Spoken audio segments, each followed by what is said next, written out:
Hello and welcome to this week's version of Britain's favourite Sunday sermon. Have I got news for you? Yes, good news indeed. We've got a new award. Yes, it's not Hypocrite of the Week, not Hypocrite of the Month or indeed of the Year. We have a new award for Hypocrite of the 21st Century. It's that significant. And we have a candidate for this award. And I think we should get everybody involved. So I'd like you to join in. I'd like you to imagine that you are vice chairman of a very, very important committee about standards, about behaviour. Imagine you're chairman of an even more important committee about public administration and constitutional affairs. I mean, this is serious stuff. You need to be a person of great integrity, of probity, and of good judgment. Just put yourself in those shoes. So good are you at this matter of integrity and probity that when anybody in the place that you work, which might happen to be, for example, the House of Commons, I mean, serious stuff this, that if someone doesn't do things properly, if they exercise misjudgment, then of course you call for them to resign. No ifs, no buts. So imagine that you called for the Prime Minister to resign because he brought his own party into disrepute. He damaged the reputation of his own party because he attended parties involving cake. Imagine that you called for another Prime Minister of your own party to resign after just a few days because they exercised misjudgment. I mean, just think about that. Imagine if you called for none other than the Speaker of the House of Commons to resign over his misjudgments on a debate about calling for a ceasefire in the Middle East between Hamas and between the state of Israel. I mean, these are serious matters. People have made misjudgments, but you, the man of probity, integrity, solid judgment, you call for them to resign. No ifs, no buts whatsoever. Imagine if also, when you hear that MPs might be being subject to blackmail, that you stand up in the House of Commons and you say that anybody who is a victim of blackmail should report it to the Speaker of the House of Commons. And of course, you should report it to the Metropolitan Police. I mean, this is a man that we should listen to. This is a man of great high standing, clearly.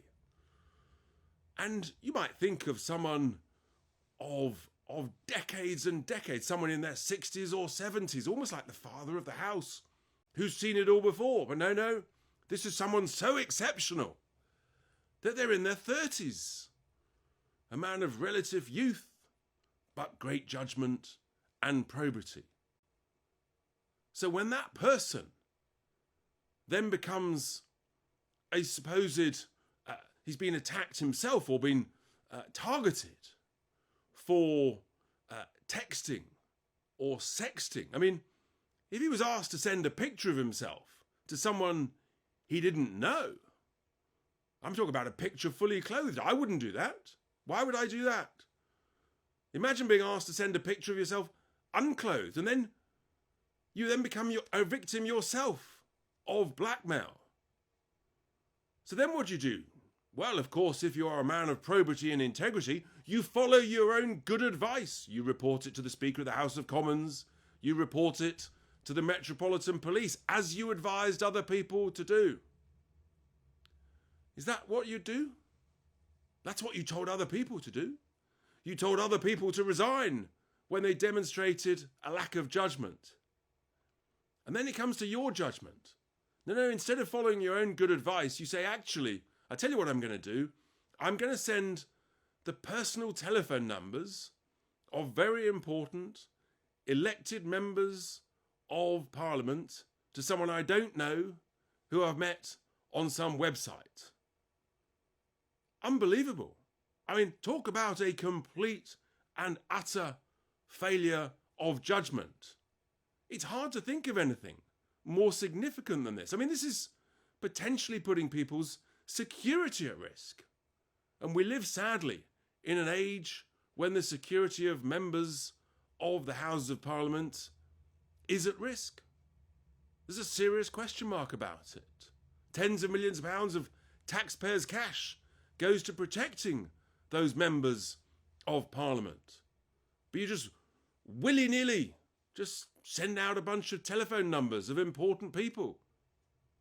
A horrific lapse of judgment. Well, of course, you must follow your own advice. You must step down, surely. Certainly step down as being vice chair of an important committee on standards and behaviour. Step down as being chair of a committee on constitutional affairs. I mean, that's the very least you should do.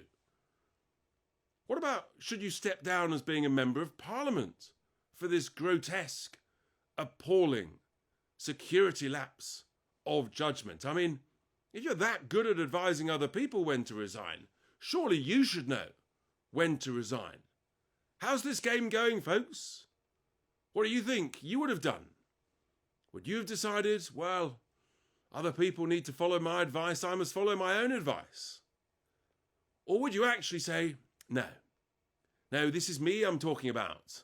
I'm above it all. I don't need to follow my own advice. I don't need to follow the advice that I've given to other people. I don't need to resign. I'm just going to brazen it out and claim that I was a victim.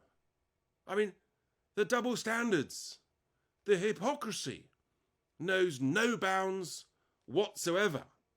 Truly unbelievable. And if you believe in equality, if you believe in the 2010 Equalities Act, then surely we're all one and the same. It doesn't matter what sex you are, what faith you are, what colour you are, what gender you are, whether you're heterosexual, homosexual, or a bit of each. Frankly, no one cares. It's about standards and probity, for heaven's sake. Get a grip. Do the right thing. But oh no, in this case, it seems to be different. I don't think it's different at all. I think what we're seeing is a nominee for the candidate of the greatest hypocrite in the United Kingdom in the 21st century. I think that candidate should be nominated. I think that candidate is a Mr. William Wragg MP. And he is my nominee and award winner for the greatest hypocrite so far in the 21st century. Truly unbelievable. Enjoy your day. Here endeth my Sunday sermon.